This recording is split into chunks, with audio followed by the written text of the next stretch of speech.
Call to order our September the 12th, 2022 Winston-Salem Forsyth Commission, Utility Commission meeting.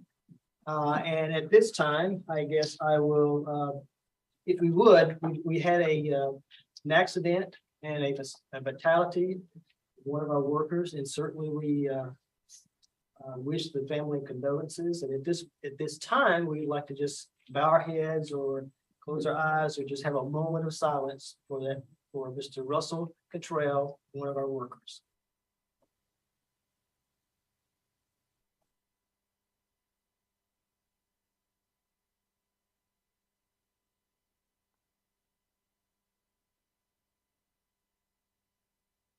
Thank you very much. Yeah, and I asked how the other gentleman in that accident is doing. Yeah, we'll give an update a little later on. Okay. At this point in our agenda today, we have, I guess we do have a couple of visitors that are with us. We have several presentations, I guess, today, and but we'll kick off, I guess, our agenda meeting with additional welcomes from Courtney. Yeah, and before Roll call. Roll call. Chair Wesley Curtis, Present. Vice Chair Chris Parker, Here. Commissioner Simpson Brown, Here. Commissioner Harold Eustache, Commissioner Tom Griffin, Here. Commissioner Yvonne Hines, Commissioner Hugh Jernigan, Here. Commissioner Dwayne Long, Here. Commissioner Charles Wilson, Here. Commissioner Alan Younger. Present. Very good. Okay. Well, before I start, I did want to just announce a couple of people in the room. We have Kenny Atkins, who's our field operations manager. Most of you have seen him before, know him. So he manages field operations. And then Marcus Felton, who's part of our capital improvement projects group. These two gentlemen are stepping up. You're going to see them for the next 4 months, I guess, while Mike Stover's out on paternity leave. So they're going to step up and share some of that responsibility while he's out. And then Travis Cockrum is right here. He's our new real estate administrator, and he took the place of Kirk Buerling, for those that remember Kirk. And so we're glad to have Travis with us. And then we also have Mike Osborne, who's sitting over here in the corner. He's with Black and Beach, and he's going to go over our lead compliance program here shortly. All right, let me share my screen.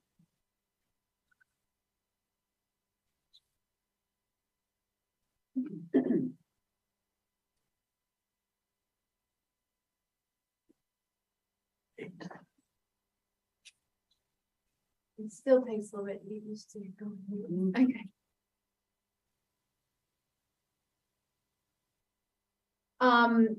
Again, I have a couple other announcements to make here just shortly, but we've got the lead and compliance program, our treatment plant updates, field operations update, financial updates, and solid waste in our agenda items.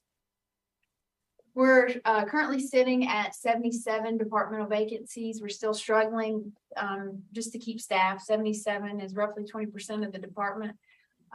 So we're really just doing everything we can to try to retain and recruit employees. Obviously, we're trying to also continue meet level of service that we want to provide to our customers, but it has been a challenge. Couple of public outreach events that we have done in the past, and then one that's in the future. So we had public outreach at Madeira Crest Apartments on August 27th. I have a slide that has some pictures in that. And then we had Fiesta this past weekend. I also have some pictures that I'll show you. Then on October 15th, there's the International Village Food and Music Festival at Corporate Plaza, if anybody's interested in attending that. And then later, Bill is going to give he'll talk through a little bit about the water crisis in Jackson, Mississippi. Courtney? Yes. The booth at Madeira Crest, what do we share? What kind of information do we share? Yeah, that's a good question. So yeah, whenever we have booths set up at our public outreach events, we share basically what the department does, but basically our messaging is the fog program. So tell people what to put down their pipes and what not to. So, no wipes and pipes, no grease down the drain, things of that nature. And so we have some swag gifts that we give to the public and just try to educate them on that.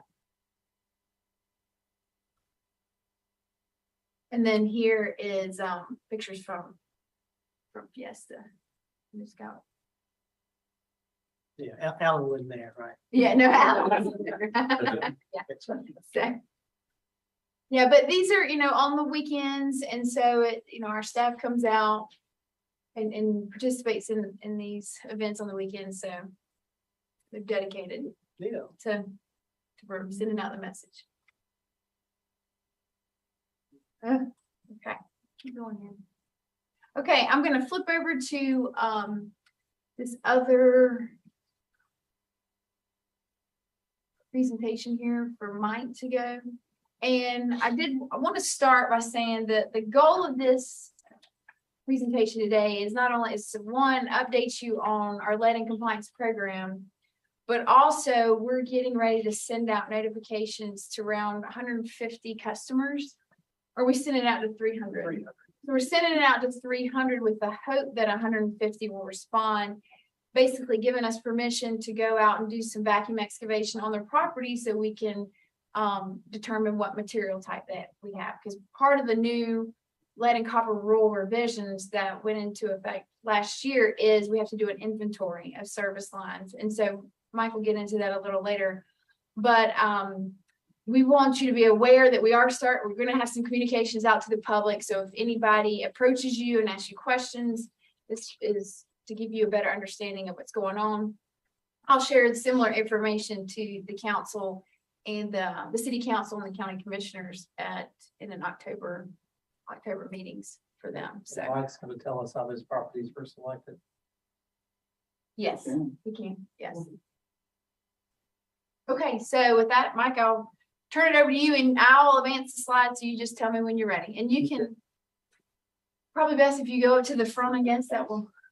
All right, and we go to the next slide. Good afternoon, everybody. Today, I'm going to talk about what the lead and copper rule is, give an overview, and then I'll dive into the specifics for your utility as to what we're doing to be in compliance. Okay, next slide. All right. So the time frame for the lead and copper rule revision, it was promulgated January 15, 2021. It actually became effective December 16th, 2021. There was a lot of discussion within the EPA about whether they were going to go ahead and make it formal or make it effective by that date. And they wound up doing it. The compliance date is October 16, 2024. About a month ago, EPA issued an update. It was more of a clarification of and examples of what they're expecting from the lead service line inventory. So it didn't talk about the whole program, but they're starting to give guidance because there's lots of questions out there across the country. So that's the timeline. Go to the next slide. So there's really 6 components to the lead and copper rule revision. First is public facing service line inventory, where the public can go in and pull up their address and determine what material their service line is. Okay, so that's a requirement for certain size utilities over a population of 50,000. So it encompasses a lot of the utilities across the country. Hold on just a second. I'm Yeah. sorry. We don't have the right. I don't have this rights. On YouTube. Yeah. So I'm sorry to interrupt you, Mike. That's right. The stream is The showing. stream is showing the wrong one. So let me try to figure out what I got to do here. Close out your previous slideshow. You think I have to do all that? I'm trying to get back to let me do this. Oh, Stop sharing that. yeah, there you go. That's it. That's it. That's a little trick. Now I can Find the right one to share, yeah. Yeah. Okay.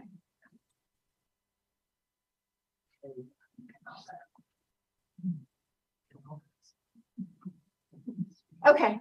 I apologize, Mike. Oh, no problem, no problem. Are we getting them? So the second component is to update the city's monitoring plan. You currently sample for lead, but now there's going to be changes based on the results of the inventory and the sampling that will happen going forward. We have to develop a service line replacement plan, and that's going to depend on the materials that are found in the system, you know, the number of lead service lines or galvanized needing replacement or unknowns. So, and the goal is we want to know fairly closely exactly what all the service lines are, because if you have unknowns, then you have to continue to monitor, send out information to the public and so forth until they're all certain what the material is. There is a school and child care sampling plan. A lot of schools in North Carolina sampled in 2018. Unfortunately, those results are not valid in the EPA's eyes, so we're going to have to sample again starting in 2024. And then, you know, another large component is public education and outreach to inform the public. And really the goal is to make the public aware of the dangers and hazards of lead. You know, the good news is that in North Carolina and here as well, lead really wasn't used. That wasn't the standard for service lines. So that's a positive thing. And then the last item is a biggie. It's we have to submit that service line replacement plan by October of 2024. And our goal is to have that plan in place well in advance so that it can be submitted, the state review it, give approval. And so there's no rushing around at the last minute to try and get it.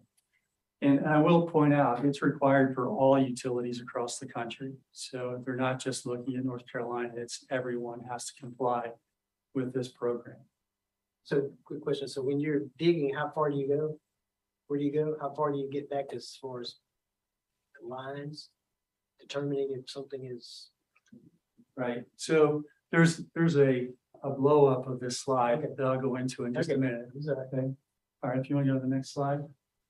All right. So let's talk about your utilities compliance plan. All right. Next slide. All right. So I'm going to talk specifics about what we're doing to be in compliance and actually go above and beyond what's required so that, you know, we ensure that your customers have safe drinking water. We included the photo on the right-hand side to give an example. So what you see here is you see the service connection into the water main. And this grayish colored pipe is what's called a gooseneck, and that is a lead gooseneck.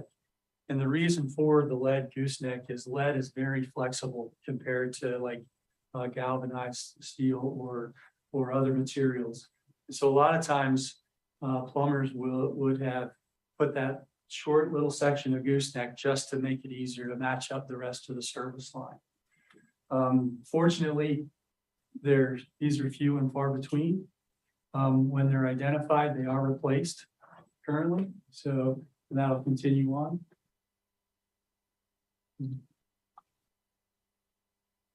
All right, so let's speak about the program. So the first bullet we touched on, there must be an initial inventory of all service lines. And the way that we're getting that information is we're looking at your records and determining as best as possible when service lines were installed, when or what material they are, and so we can have that source of data. So lead was banned in 1986. Lead solder was banned in 1988. And so sometimes they used lead solder for copper pipes as well. Okay. So I want to point out, and there was a question about how to know where. So let me explain this diagram. So you have your water main, gooseneck, and then the service line into the customer's home. So in Winston-Salem, the customer owns from the main to the house. Okay, there's generally a meter in between, but the customer is responsible for the service line from the main to the meter, or from the main to the home. So even though even though that's the customer's responsibility, the new rule requires that you are to know what the material is from the main to the meter and then from the meter to the house. Because a lot of times those materials can be different. A lot of times someone would install from the main to the meter and then a plumber would come in and install from the meter to the home. Okay, so you have to know what's on either side of the meter. Okay, so one other way that we're looking at to determine what the material is it's a process called predictive modeling. And when they had the lead problem up in Flint, Michigan, there was a group of university professors who came together and using algorithms developed this predictive modeling process where they can use data that you have as well as going out and doing potholing and use that to predict what the materials are for the homes. And what that does is it actually it has a high level of accuracy, greater than 80%, and it gets better every time they run the model with more information. But what it does is it limits the number of potholes that have to be performed, because potholes are fairly expensive if you consider the number of services that you would need to pothole to confirm all of them, right? So the way that they are selected is we've looked at all of your customers. We provided that to our sub-consultant is doing the predictive modeling, and we look at demographics, we look at age of homes, we look at when the water main was installed, because that gives us insight into when the service lines might have been installed. And all that information is put into the predictive modeling.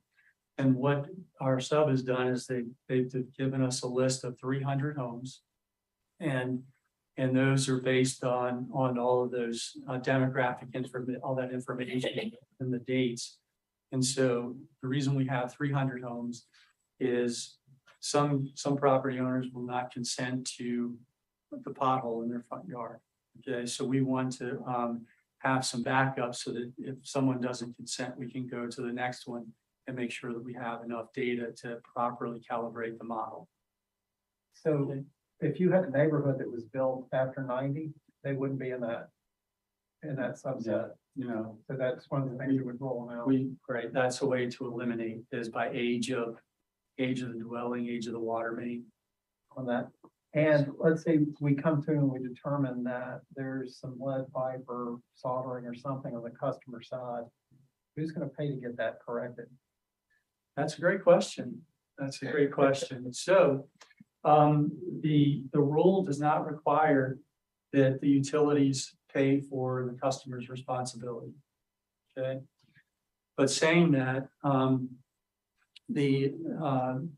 if it's determined that there is lead or there's lead solder and they choose not to replace their service lines, well, the utility on an annual basis has to send property owner a letter notifying them that there is lead in their system, and you have to do that until it's removed. Okay, so that's one scenario. The other scenario is that the federal government, and I forget which round of grants or funding that's been issued. And the funding round is coming up in the spring through North Carolina, but there is a money set aside to replace the lead service lines. And so that would be available if you chose to. On the property side. On the property side, that's correct. That's correct. So if it's replaced, is there any surety that homeowner or plumber will notify that it's been replaced? How will we know? No. So historically, plumbers at my house, plumber just came out and replaced the galvanized line, and there was no coordination with building permit or whoever. So there's no documentation. That raises a question about how long have we been recording what we do a new connection? If you're replacing a galvanized, I assume we're renewing a connection or something. How long have we been recording that information about what kind of pipe we use from the main to the meter? we've been doing it for as long as I've been here, which is 11 years. The one part that's not being captured is, like Mike said, on the private side. So, we know for certain what the connection is, the material type is when we go install connection, or a utility contractor does that. What we don't know is what gets installed past the meter. So we've been working with planning and inspection services to document that side and make sure we get that information to feed into this inventory. Well, another question I had was, where we're gonna do 2 potholes, but what you just said is, it's probably just gonna be mostly 1 pothole, and that would be on the property side, trying to determine what they've got. But if you get in some of these older communities, I would assume that we're gonna have to do some work on the main connection. You may not have stuff going back to 20s or 30s or something, I don't know. Yeah. Yeah, it could be, and one of those circumstances, we would do a pothole on Both sides. both sides of the meter, right? So you're using this 300 sample, which will probably get about 150, in order to make some type of overall determination. But when you say you're going to mail out a letter to those homes that have some type of lead on their side of the service line, how do you really know? Well, You're going to get get back that up. Right. So we don't know that they have lead. What we've done is we've looked at homes that could have the possibility of having lead or lead solder. And so our letters will not say that right, because it's still very uncertain until we go through the process. It's more of a, there's a new rule. We've gone through, working with Gail on a lot of this, there's a new rule, and we'd like to have access, to your property as part of this process to determine what your service line is. So what happens if you're not one of the people that gets sampled, but we send out a letter based on our algorithms think that you have it, and they call up? Are we going to go out and sample for them, or is that going to be on them to hire somebody to make that determination? Right. Well, right now, our plan is to focus on those 150 that we need to calibrate the model. And so there will be a broader outreach to the community to help with understanding of the program. So, are you saying if like your neighbor got a letter, but you didn't, but you want your sample? Are you saying you can call in and request it, or? Well, yeah, well, what I'm saying is you do the sample, you make this determination from the sample size of 150, that all the houses in this neighborhood, even though only one was sampled, all the houses in the neighborhood are going to get a letter saying there's a possibility that you have lead. They're going to be calling Gail, and they're going to be going, I got this letter, what do I do now? Are we as a utility going to then come into their house and make that determination, or is it back on them to get with their plumber to make that determination? Because I imagine if it came back to us to do that, that's going to get pretty pricey, depending upon, I don't know what our expectation for the number of lead. Yeah, so with 300 letters going out, they're going to be distributed across the system. But as it stands now, the plan is to just focus on those 150. If someone else wants their plumbing sample, I'm just thinking about afterwards. Well, after that. like, maybe you're getting to that, Mike. Yeah. He's jumping beyond where you. After you He's got taking your faith, data, not everything. I'm still here. Sorry. Slow down, boy. I think what Mike has to explain, well, I think we'll answer your question a little farther in the presentation. Okay. There are some outreach programs that we're doing to try to reach all customers. I think I'm still right here. So is this letter that's going out to the 300, is it going to have information about whose responsibility it is to replace any lead that might get found and the availability of these federal funds? Because it might create a situation where someone says, oh, well, I don't want to even look in the ground, so it's going to cost me much money. Right. So we are looking at, or we're developing a number of tools to communicate. There's going to be the dashboard, the website. There's a slide that's coming up that has a location where customers can go and provide information and ask for additional information. That's gonna be in the letter. So if this letter comes and it says, we want to take a look and see if you have lead pipes or, lead service line.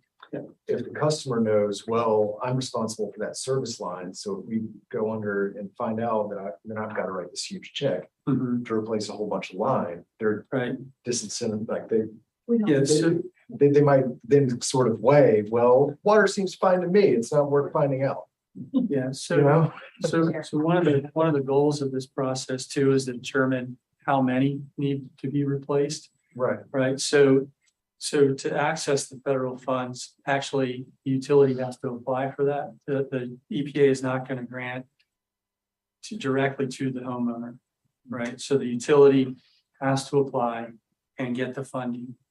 And so that is still something out there to be determined, but we need to determine how many will need to be replaced so we have an understanding of what the cost would be. I want to go back to what you said earlier. If lead is found on the public side or private side, if it's found on the public side between the main and the meter, we have to replace it. And we already do that. Right. We don't have a backlog of lead service lines that we know. We catch them as we get them. On the private side, what he said earlier, if we find lead, there's no enforcement mechanism where the property owner has to replace it. It's good practice. Yeah. But if they don't, that's their own personal decision. We just have to notify them every year. A large part of what we're doing here is not necessarily to deal with lead or solder in the ground. It's to comply with the federal regulations. Right. So that you can have a plan and make decisions for what the next steps are once compliance comes into effect. We talk about lead copper rule, and we talk about most of what we've got, old stuff is galvanized. Mhm. Are they considering that? Well, A yes. product that's got to come out of the ground? Yes, because, and this is sort of a gray area in the rule.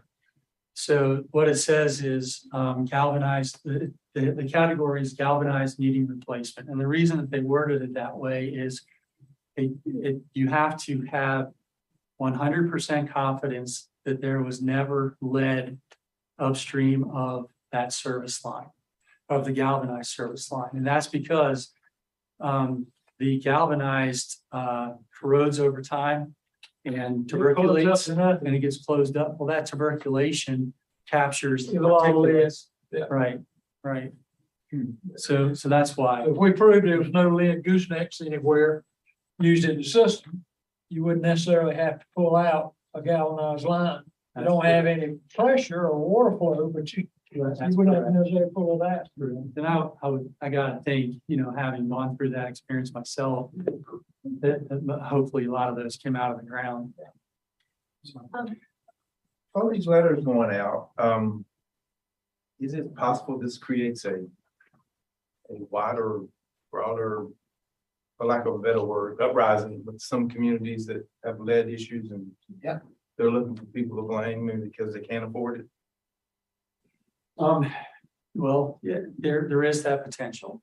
Okay, but like I said earlier, lead has generally not been an issue from what we've seen.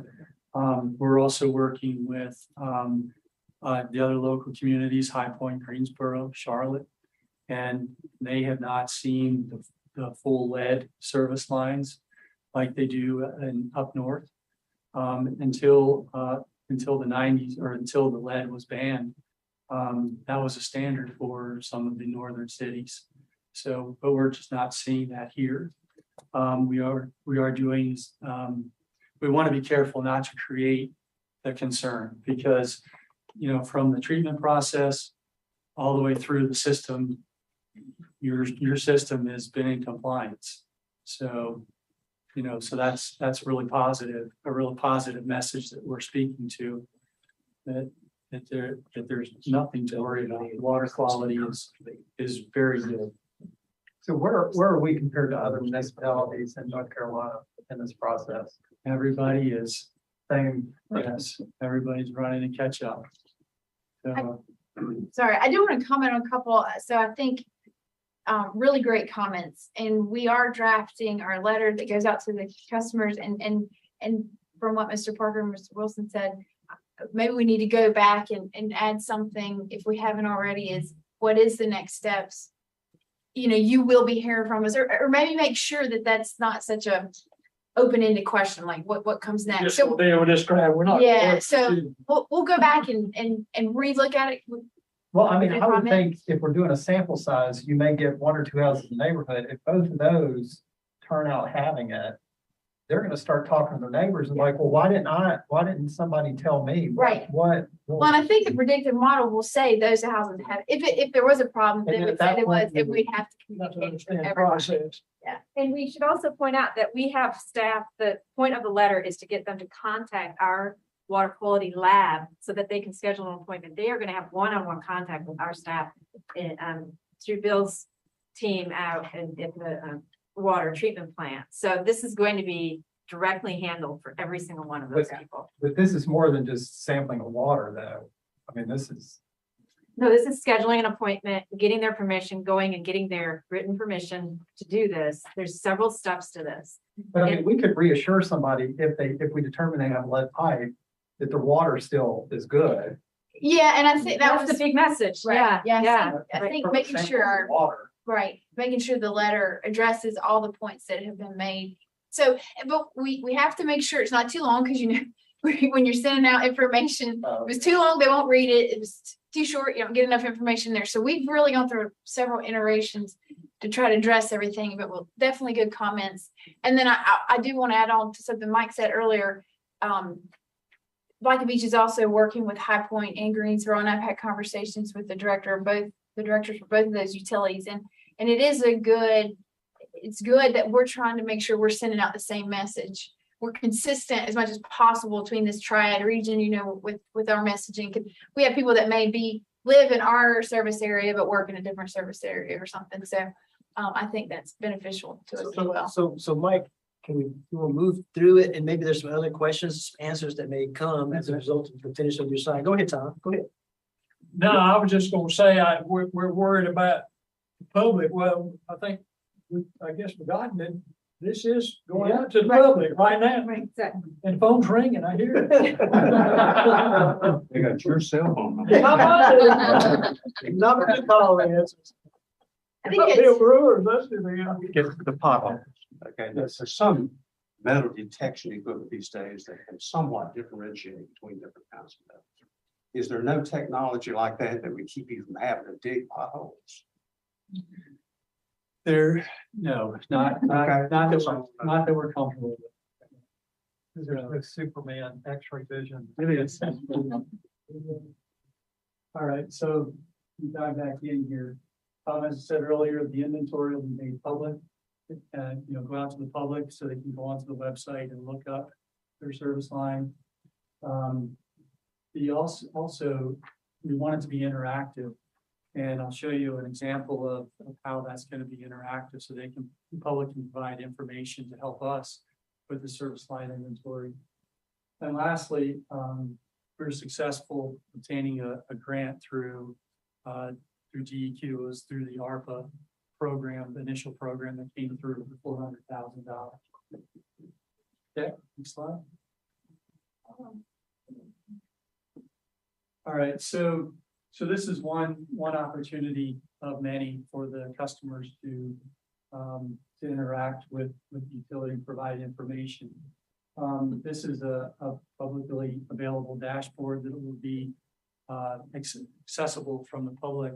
And if they're able to tell us what their service line material is, either they had a plumber replace it or they have access, they have the ability to go in, take a picture, upload that picture, or share that information, or actually just communicate with us, and we can help them determine what their service line material is.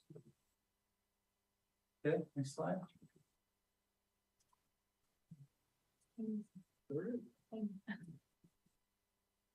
All right, the compliance monitoring plan.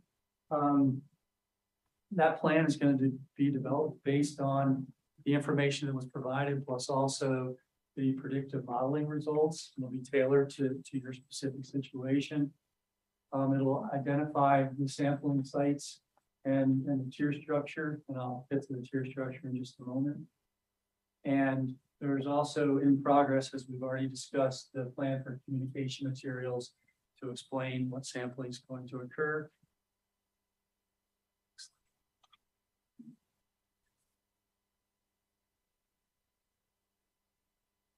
All right, so one of the changes in the rule revision are the trigger levels. So the greater than 15 parts per billion, the top one in red is unchanged from the original. But they did add this one, the new trigger level, the 10 to 15 parts per billion. And what that means is if you have detects that are in this range, there is a replacement schedule that you have to agree to with the state to move through replacing the service lines. So there is monitoring that needs to be conducted over a period of time. It's not as stringent as if you have an exceedance of greater than 15. But the great news is that you've always been down here in the green, 0 to 10. Yes, sir. Like, 15 parts per billion, where is that? Are we doing that at each connection? Is that where you're sampling that? Customers tap. At the tab? We're required to say, based on what compliance schedule we're on, we're required to collect so many samples. And the compliance is based on the 90th percentile. So what that means is out of 100 samples, if you take the top 10 samples and they're over that 15 parts per billion, that kicks you into non-compliance. So it's not just a single sample that would do that. For those that aren't familiar with it, I'd like to make that distinction. The mandatory is on, it's not on, is it on the customer side too? All of these samples are collected from the customer's tab. At tab. Yes, sir. And we've been doing this. Yes, sir. Have we had a problem? No, every year our 90th percentile has been below the 10. Now, we occasionally do get detects for various reasons. The sample is supposed to be taken from a tap that the customer regularly uses for consumption. Sometimes customers will take from a tap that hasn't been used. We might get outside. Yeah, there's various reasons, but occasionally we do get a number above the 15 parts per billion, but we've never exceeded the 90th percentile. Do you go back to that again, Bill? Yes, sir.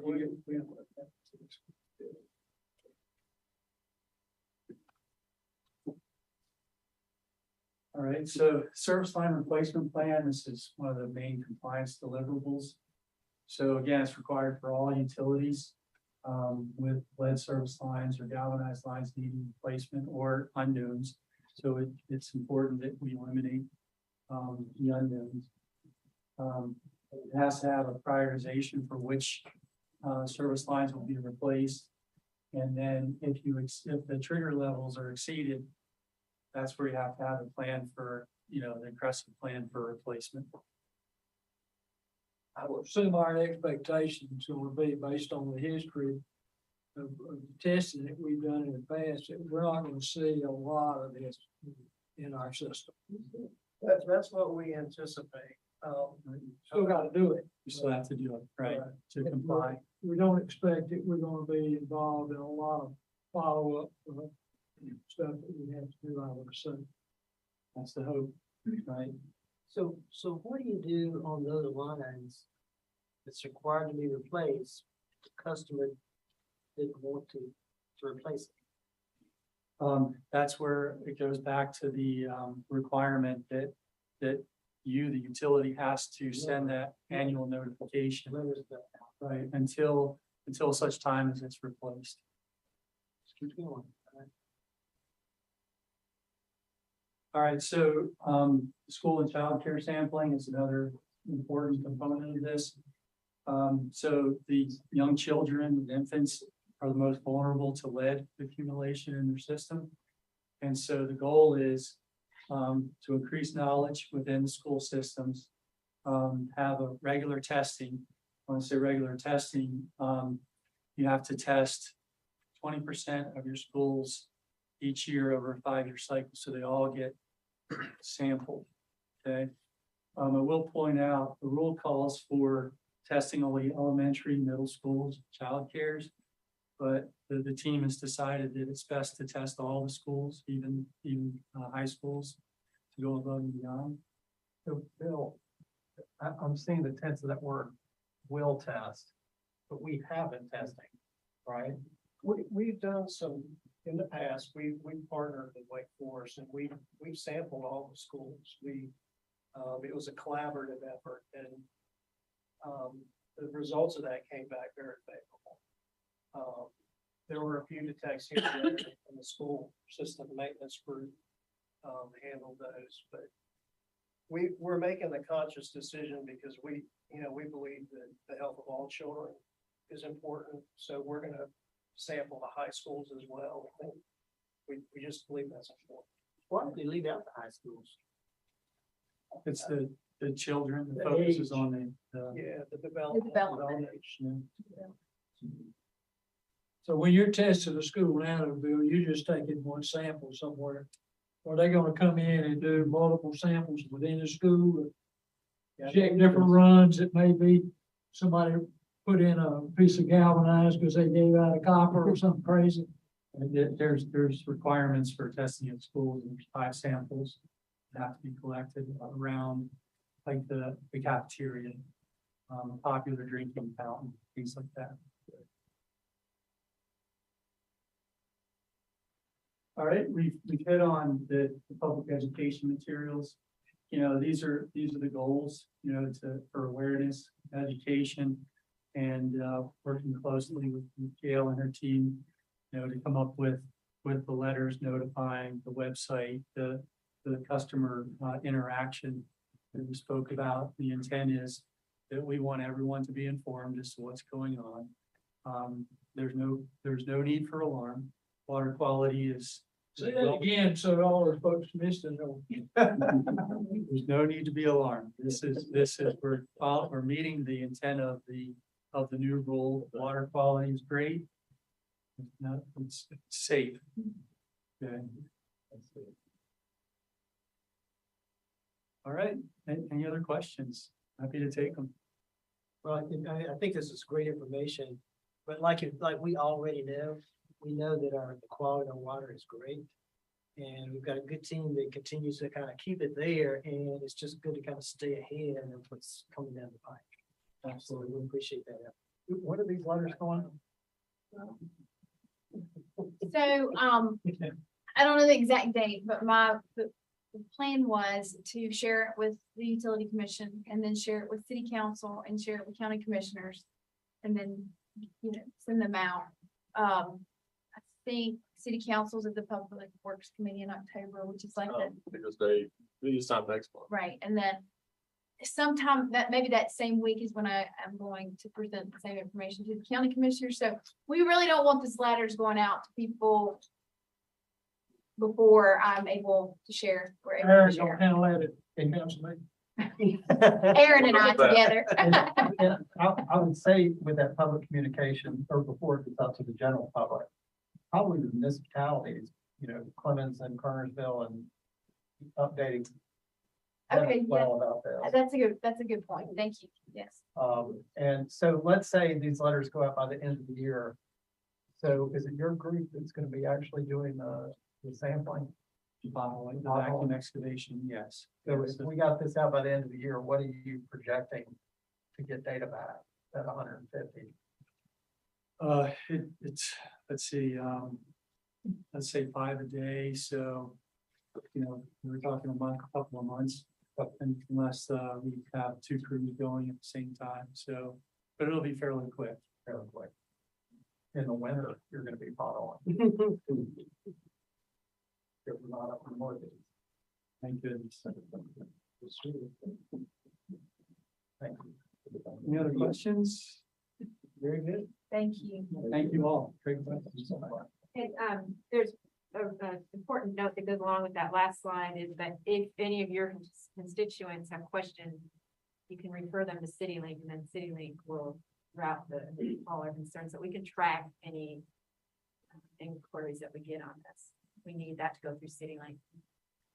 That's right.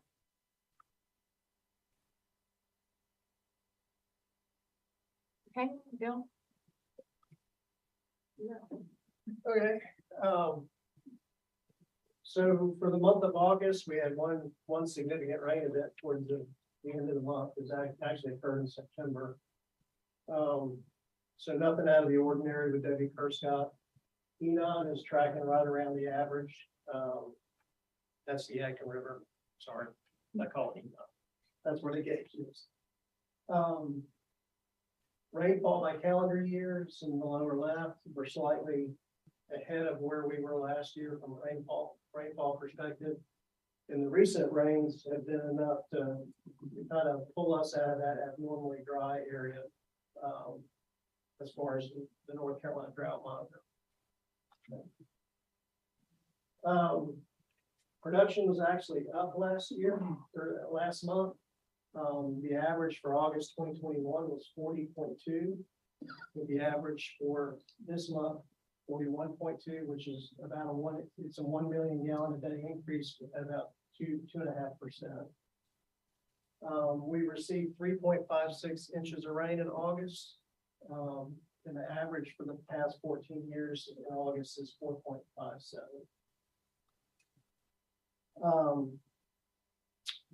So water quality calls, they're slightly up this month to 64, and mostly contributed to discolored water, which could be a number of reasons. Could be fire department testing hydrants. We're not really in main break season, so but that's the reason for the difference there. Nothing really out of the ordinary as far as the compliance of the water treatment plants. In the distribution system, we did have one total cold form positive in August, which is not out of the ordinary for this time of year. As the summer grinds on, the warmer temperatures, we tend to see occasionally 1 or 2 total cold form positives. We did have one on an inspection sample, which came back negative upon repeat sampling. And then water quality parameters, we took 30. The reason you're seeing so many of those is because this is a lead and copper compliance year for us. So our laboratory staff has been collecting lead and copper compliance samples all summer long. They completed those. We had one sample that was over the 15 parts per billion. The rest were non-detects or very low. So at 90 percentile, we're in compliance again this year. So, Bill, I just want to say, so I was told Courtney, in my neighborhood alone, there was a water break at night. Okay. And you get ready to get into a shower, there was no pressure there. I'm like, oh, what's going on? The water's down. And sure enough, I get people calling me from the neighborhood. What's going on? The water's down. And then the next call was my water's is brown. But the beautiful part about that was the next morning we were back online and go. I mean, so it was, although we kind of went through an area where it's just a blessing to be able to have a system. It's not like a 2-day wait or a 3-day wait.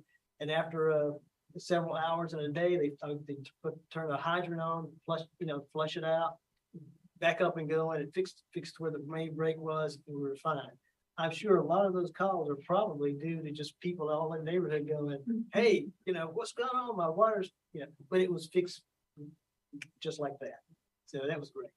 Now that's a testament to the folks that work on those crews that are out there all night. All night, yeah. You don't appreciate it until something like that happens. Exactly. I'm new, so I apologize for having me asking questions everybody else knows. Well, what do we treat for? Like, what is turbidity? What is coliform? And what all? Those are excellent questions. So turbidity is simply the clarity of water, how clear it is. The more suspended particles you have, if you shine light through it, it'll diffuse that light. So it's basically just shining light through a column of water and it's how much of that light makes it through. When our Nielsen plant, our oldest plant was built, we were treating to a turbidity standard of 5. Now we treat to a turbidity standard of 0.1 or less. As far as total coliforms, throughout, based on our population, we have to collect so many samples in our distribution system. For us, it's 180 based on population. So we have crews that go out and they collect all these bacteria samples. The EPA uses what are called coliform bacteria as they're an indicator words for the potential. They view it as potential for contamination. Now, if those samples were to be E. coli positive, that's the one you hear about in the news all the time, that would be a violation and we would be in a boil water notice situation. But the rule, when we get a total coliform positive like that, we have to go back and sample that home and then 5 connections upstream, 5 connections downstream. And all those samples have to come back in. But that's the question.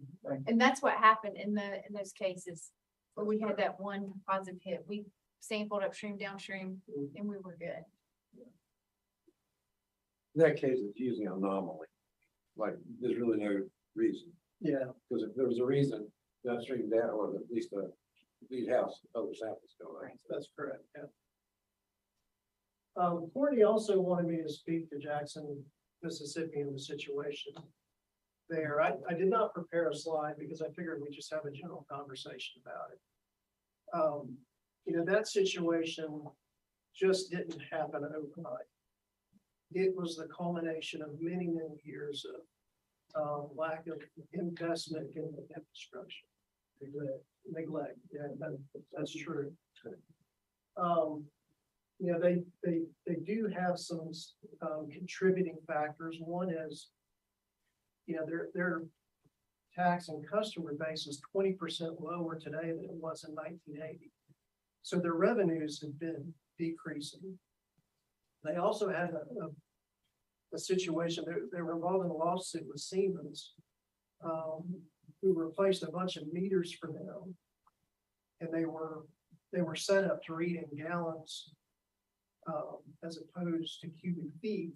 So there was a lot of issues with billing that contributed to the revenue stream over time. But I think the biggest issue is that lack of investment over time in the neglect of the system.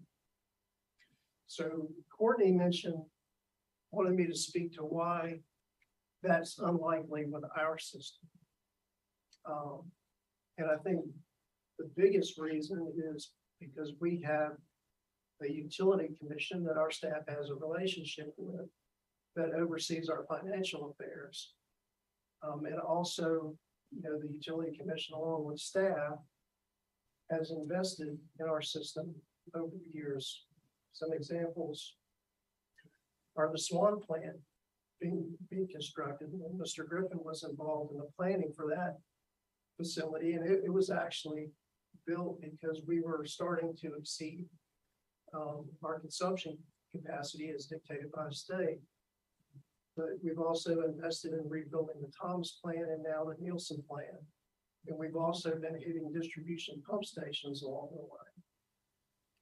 Now, the facility that flooded down in Jackson, Mississippi was on the Pearl River.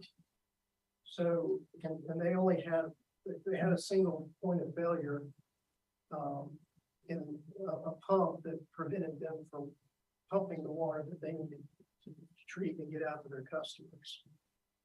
Our system, from a resiliency standpoint, is extremely resilient. We can operate our system with any one of our plants out of service. In conjunction with that, the Swan raw water pump station is above the 500-year floodplain. You know, Idols is also, it's in the floodplain. I don't believe it's the 500-year floodplain, but it has seen certainly significant floods throughout the years, and we have a plan to deal with rising water down here. We also have dual water sources, one of which is not pumped at Salem Lake. So there's a lot, our system is very resilient from a standpoint. None of our facilities are in floodplains with the exception of Thomas. There's a portion of the backside of the plant where the clear wells are, that's in the 100-year floodplain. But there again, we have a plan in place to deal with that should floodwaters rise and start to cover our facility. So if anybody has any questions, I'll be happy to entertain them. Yes, Michelle? Did I see that we had a high of about 42 million gallons a day of production? One of the numbers that popped up. And what's the production capacity of all three of the plants combined? The entire Nielsen plant in service is 91 million gallons. Now it's down 24, so I think around 68. Right now, but that's temporary. That's temporary, yeah. And so it was that one pump that failed that this exacerbated all those other things. That's correct. It eliminated their ability to supply a significant portion of the city. And they had no backup. They had no backup. But you know, that's what, you know, neglect and lack of investment over time will do to you. In my career in the private industry, our business model was to find systems that needed significant capital investment, and we would purchase them. And as part of that deal, we would go in and we would spend, you know, millions of dollars to bring the treatment facility, pump stations, and what we knew about in the distribution system up to what we consider to be our standard as part of that deal. And, you know, this was one of the drivers between the Bipartisan Infrastructure Act, because there are a lot of systems and they're mostly associated with smaller towns that don't have the economies of scale that we do that need investment.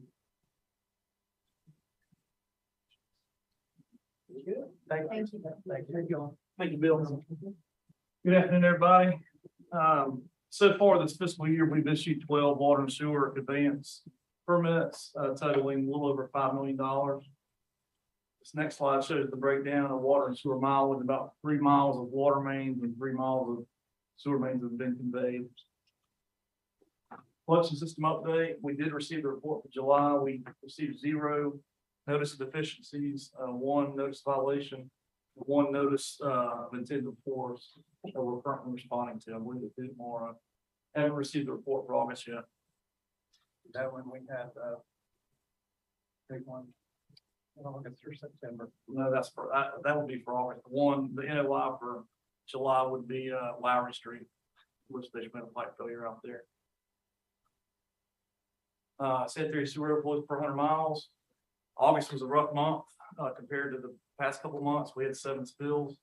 We're still, you know, right on pace where we were last year, a little above where we were in 2021. You know, with that ultimate goal of, you know, 2 SSOs per 100 mile, that gray line across the middle. But you know, we'd certainly like to, you know, beat last year. And then here's the breakdown by cause. So as I mentioned, we had 7 spills in August. 4 of those were O&M related. So fats, oils, grease, roots, debris. 1 pipe failure, and then 2 were classified as other.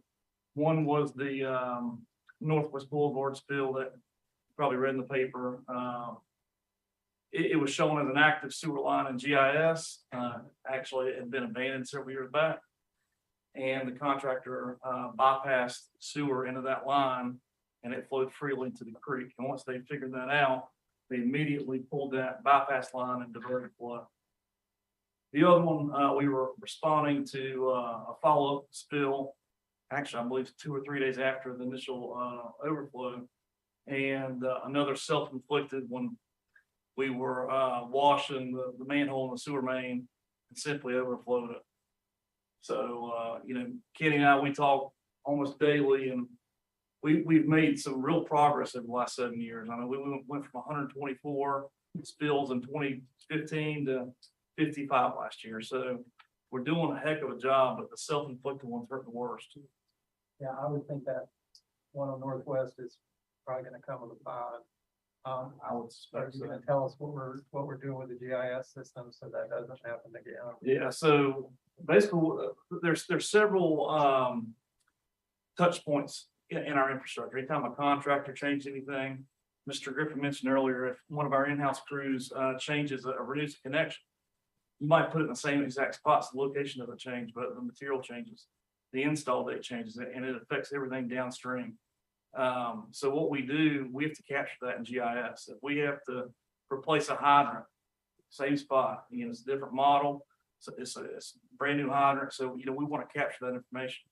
So, you know, Kenny's crews and, you know, our engineers, they have a red line app. If they go out there in the field and they notice something doesn't match what's on their system, they mark it up in the red line app. And it goes back to we have 2 GIS staff that, you know, sort through those on a daily basis. Right now, they're working through a very extensive backlog. So what I have talked to them about is trying to prioritize, you know, which ones you do first. In my opinion, if there's a sewer line in GIS on this side of the street and is actually on the other side of the street, it's not a huge priority, at least it's there. If we show a sewer line is active, but it's abandoned, that probably takes a little bit precedence over the other scenarios. So how long would that have been outstanding? That one was over 2 years. That's a huge backlog. Well, I don't know exactly how many we have as far as the backlog, but that red line markup was 2 years old versus the spill. That's fair.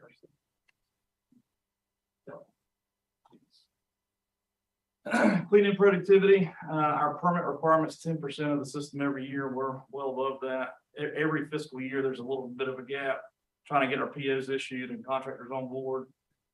We usually start closing that gap up pretty quickly. So our scheduled cleaning goal is 18%. That is to stay on track and avoid a backlog. So far in July and August, our in-house crews have cleaned 20.5 miles of pipe, and our contractors have cleaned 17.3 miles of pipe. If I could go back to this, so Kenny, are you getting additional resources in order to get this backlog or prioritization or whatever done? As far as GIS goes, Yeah. yeah, so we've done several things. Historically, we've had a GIS coordinator that's oversaw our GIS program, and that was vacant for several months. And we recently filled that with Zach Parsons. He's in his role. He's been in the GIS group for several years. And then we backfilled his position with Sharon Dolan, who's a GIS technician. So they're both up here. They're close by our CIP group and our engineering records division. So they are solely focused on GIS updates. Well, yeah, I think that, of course, Courtney, I've talked about this too. It's probably a process that really needs to take a little time to really think through, so it does not happen again. And what I mentioned to Courtney is that once they have a chance to do that, Chris, is that, you know, they'll come back to the commission with, like, here's what we found last time, here are the steps we're taking, so this cannot happen again. So that the next time around, you're not in a situation like that. You've always got to have a fail-proof way for this kind of accident, because there's no reason for it really. So it's my hope that the time to really kind of look at the steps, think through the process, that you all then come back to us with, here's how we look at trying to, you know, bridge that gap.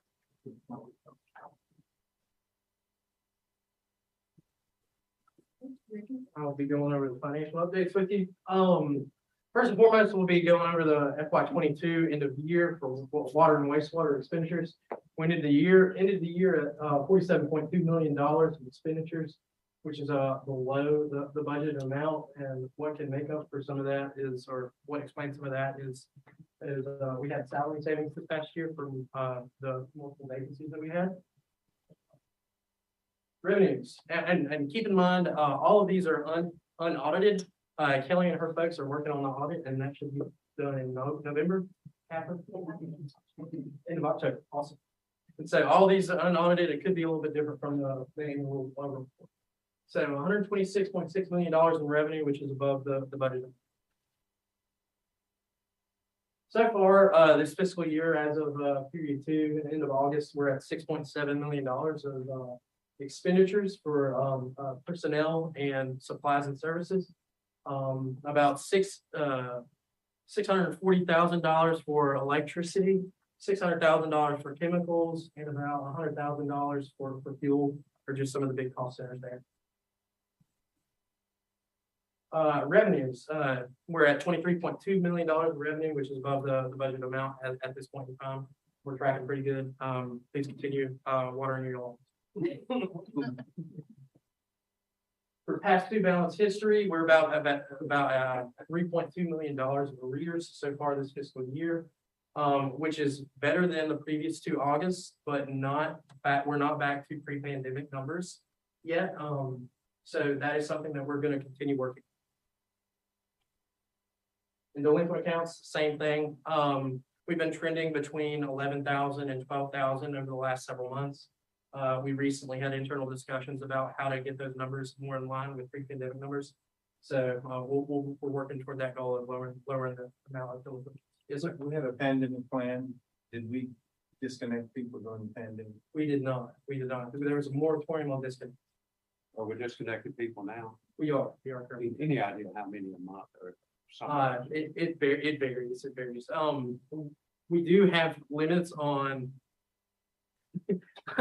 He says I shouldn't pay my bills. Find out how fast. We do have prioritization thresholds where customers that are in higher arrears, we prioritize those customers first. But our staff, our billing and revenue staff, plus revenue downstairs, we are working in tandem to make sure that is a management. What things are you saying you're gonna do differently to try to bring those numbers down? More constant contacts with customers. Now that we're trying to help with staffing levels at the meter shop to ensure that those touches are also well taken care of. Additional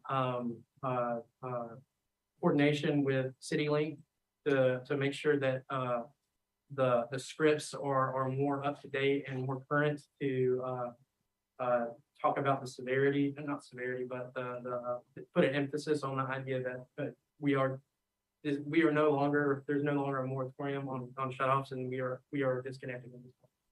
So those are just some of the things that we've had internal discussion.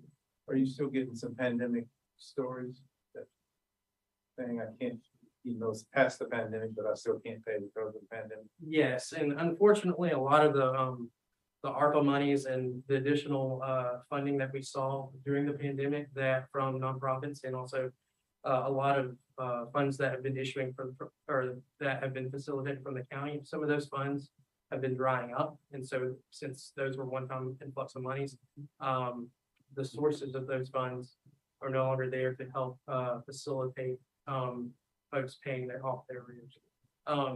Other municipalities, you're seeing all sorts of aid or sources of refundable aid or sustainable aid that are popping up all over the state. But unfortunately for this service area, that is not the case. Are we doing any type of payment plan? We are. We have an awesome customer service staff that works out payment plans for customers. The expectation is that customers pay half of their arrears up front, and then we put them on a payment plan of 6 months to be able to pay down what their payments are. And we try to be as flexible and accommodating as we can. And how is that going? It's going pretty well from what we do.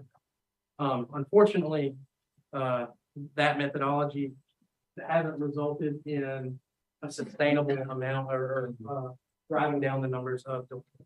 So if you're on that payment plan, are you still considered, and that number is big behind? Yes. Okay, so we could have some people in there that Double count. It's there until it's paid.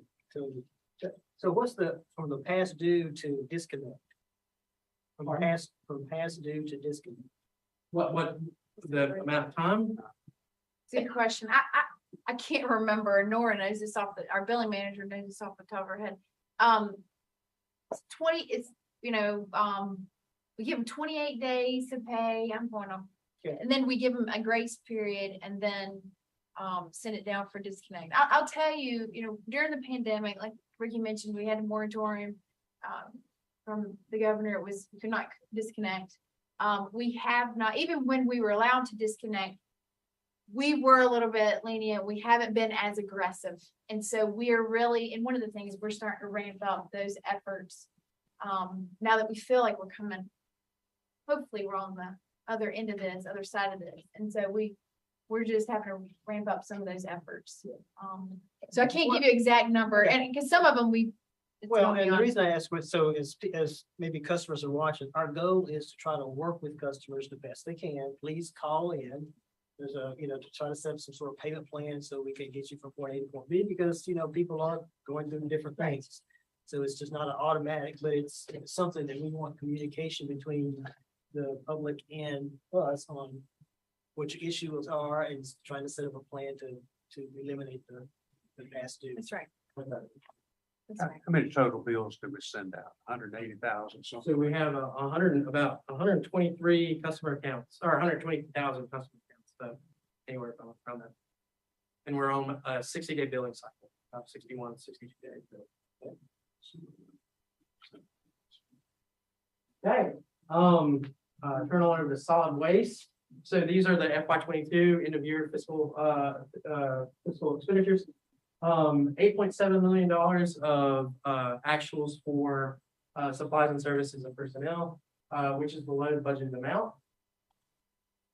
Solid waste revenues, $12.6 million. We had a really good year last year. Solid waste expenditures so far this fiscal year, $1.2 million. Some of the cost centers associated with that, about $130,000 of expenditures in fuel, which is about like 100, almost 200% increase in fuel expenditures so far this year, compared to last fiscal year at the same time. About $100,000 in maintenance and for large pieces of equipment, and I think those are the two, probably the two. Yeah, and about $375,000 of contractual services spent so far. And revenues are tracking slightly behind the budget amount, but we are hoping that those uptick within the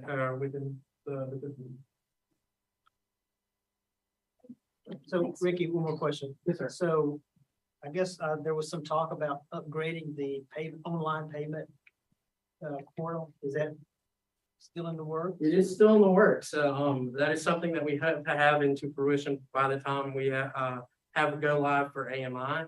Right now, our IS team are doing some spec work through that payment plan with planning and plan review to kind of test that portal out before they ramp it up and see how to integrate with it. So there's a prioritization. Thank you. Thank you. Thank you. Good afternoon, everyone. We'll start with a report on the incoming tonnage at Tonsville Road Landfill, which correlates pretty closely with the revenues that we just showed you. We've taken in 47,174 tons so far. A little bit ahead of the budget, but behind where we were last year at the same time. The month of August was a fairly heavy month for us, over 25,000 tons coming in at Haynes Landfill. At the construction and demolition landfill, we've taken in 7,362 tons, again ahead of the budget and a little bit behind where we were last year.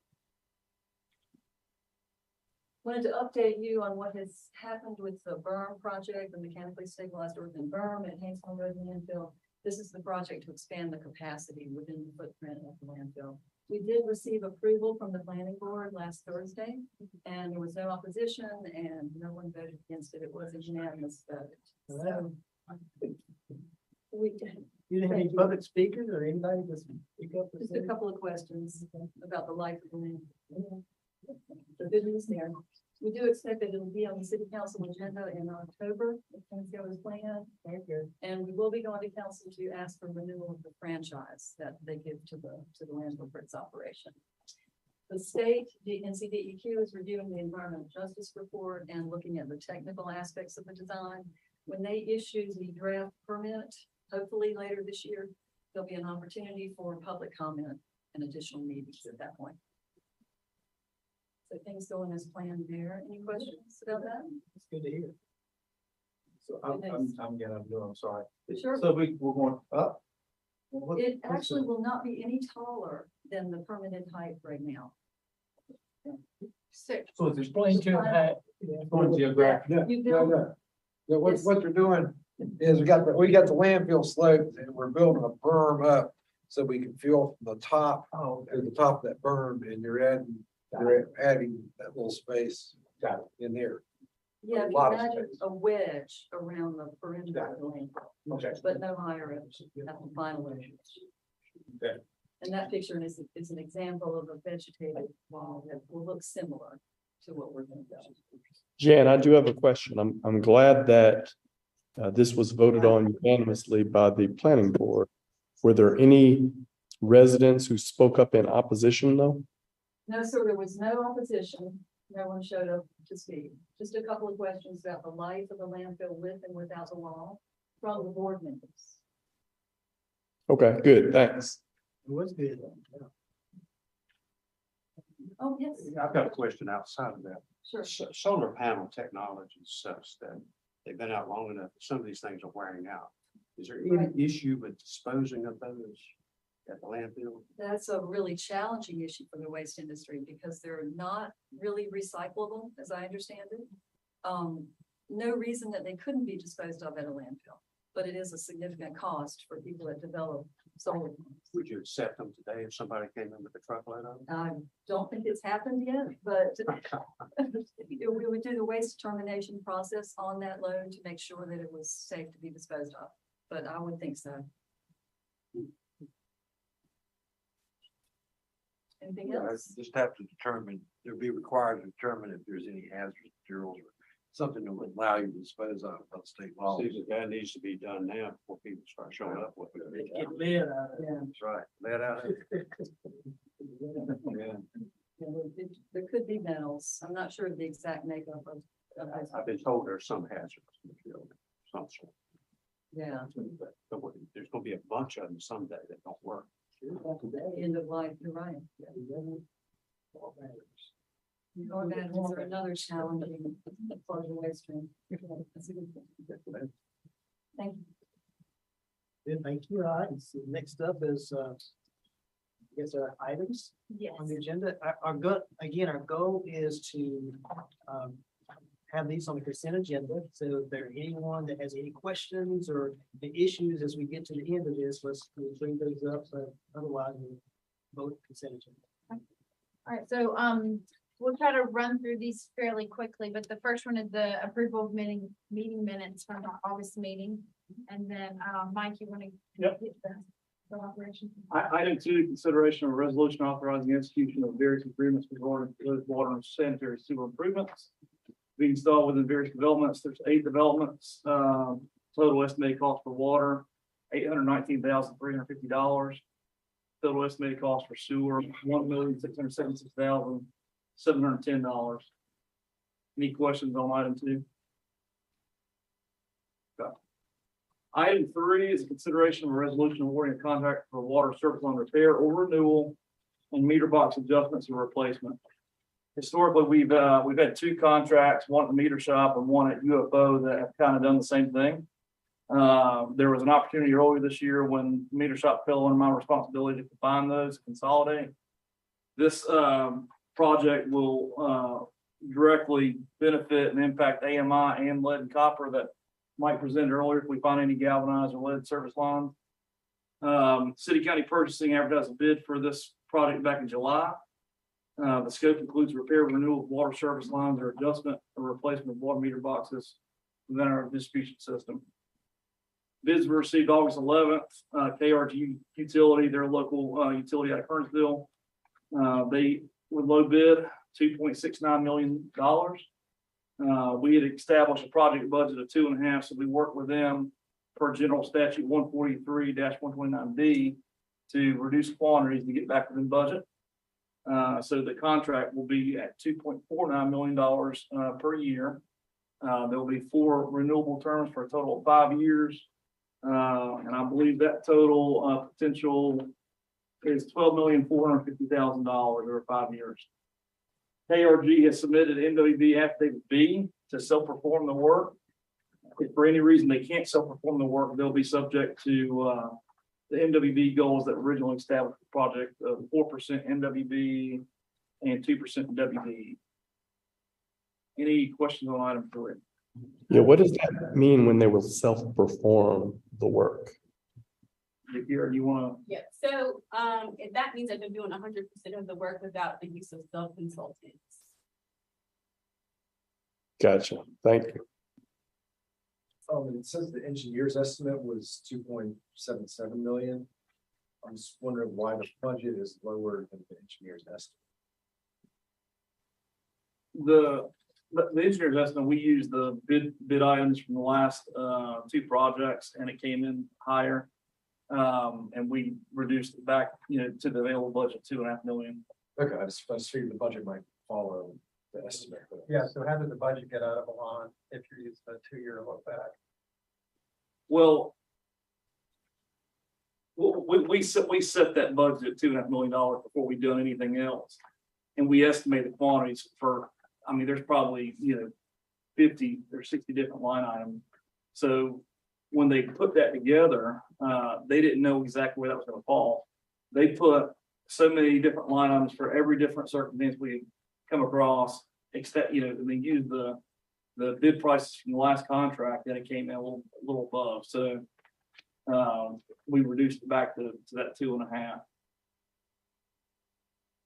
Have you been pleased with the KRG work thus far? We've been very pleased. They do a lot of sewer rehab work, and they've also had they've been coming on the meter shop service line renewal contract. They've done great work.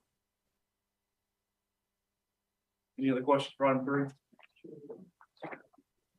Item 4, consideration of a resolution authorizing a contract for sanitary sewer mainline cleaning. If you remember back during the budget process, we upped our sewer cleaning budget to $2.4 million. We had roughly $1.4 million already encumbered in 2 different contracts. This contract is to fill that gap with the rest of that funding. This contract will clean approximately 911,000 linear feet of 6 to 18-inch diameter sanitary sewer lines.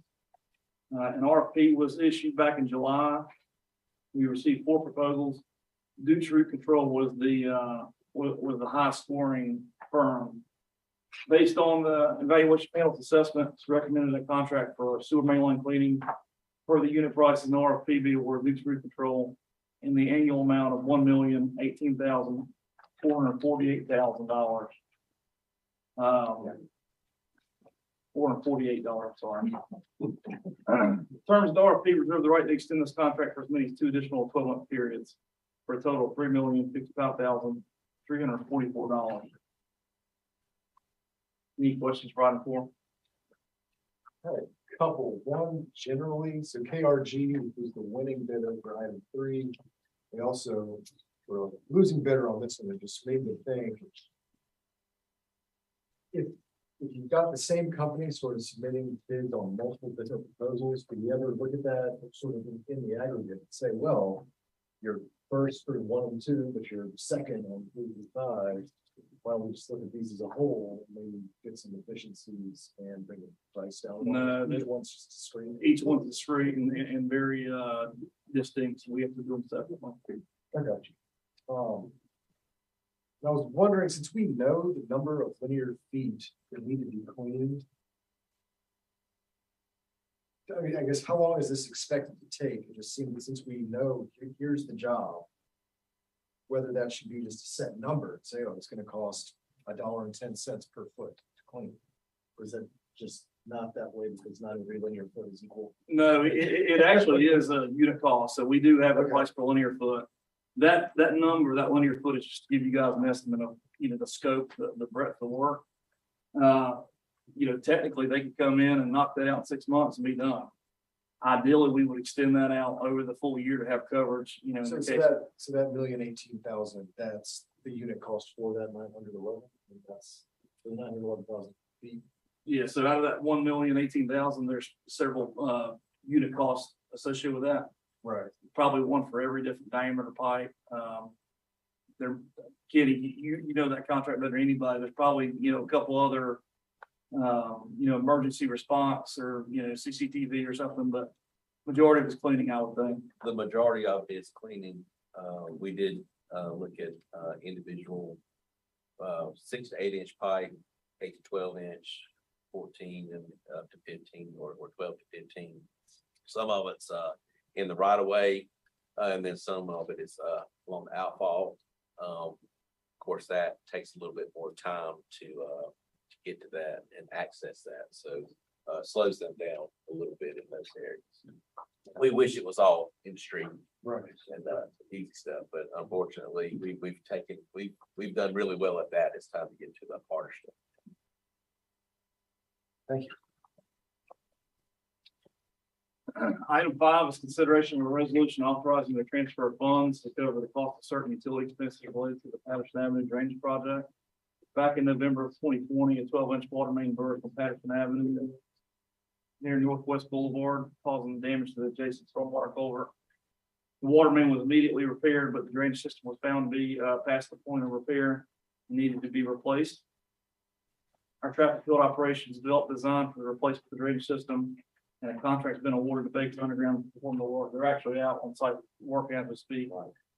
Due to the nature of the damage, we couldn't tell whose fault it was. So utilities, stormwater met, and decided that the fairest way was to split the cost in half, which equates to $606,200. And that money will get transferred to the stormwater fund to cover our half of that project. Any questions on that one? Thomas, are you squinting? Keep going. I'll keep going.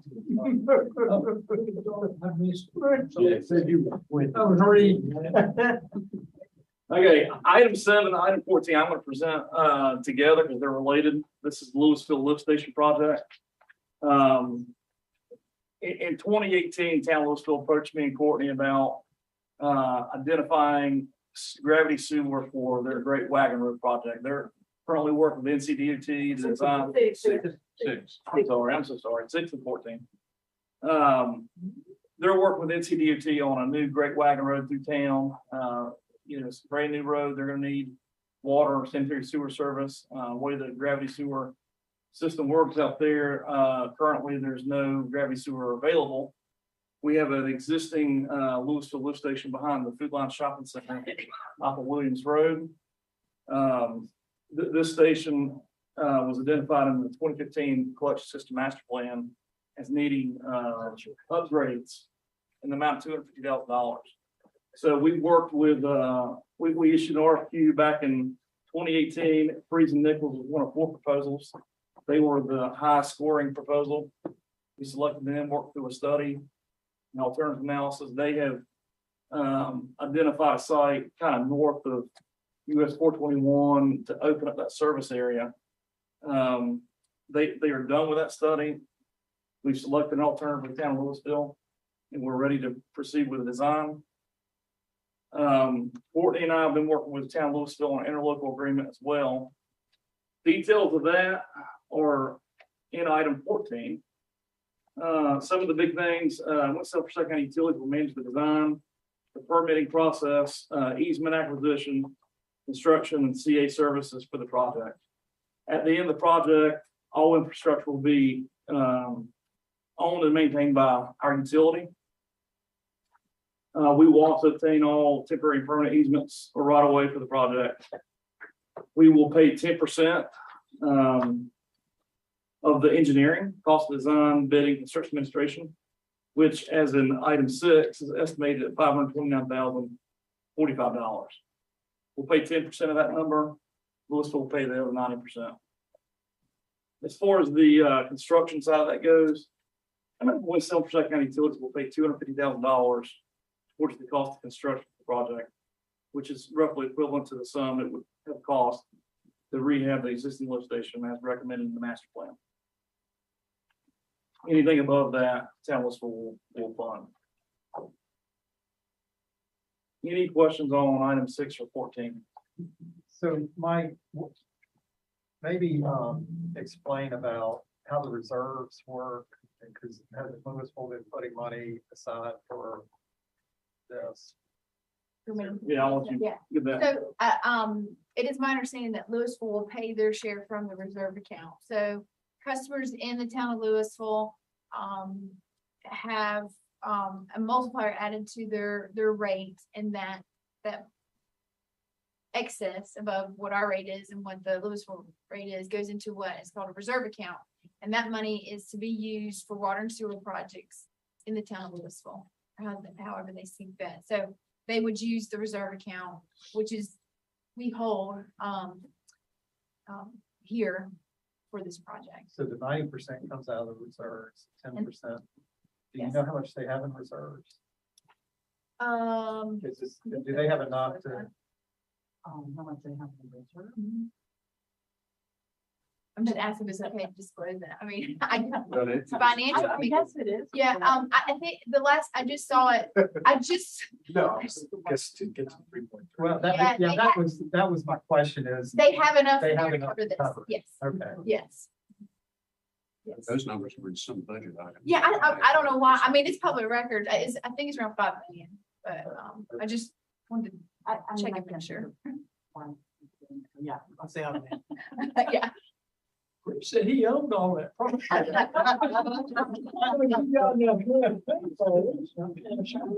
Travis is going to probably negotiate this. I do want to add, as far as the engineering fee, that 529,000, that's roughly 19% of construction. Our general rule is to stay below 20% for engineering, all engineering, design, bidding, city services of construction. That is our general guidelines. So that's at 19%. Did want to point that out for Mr. Brown's information. Any other questions on item 6 or 14? Item 7 is a consideration of a resolution authorizing a contract for utility easement maintenance. Mr. Atkins mentioned we've done all the easy stuff in the street for the most part. We're focusing on easements this year as far as the CSIP program goes.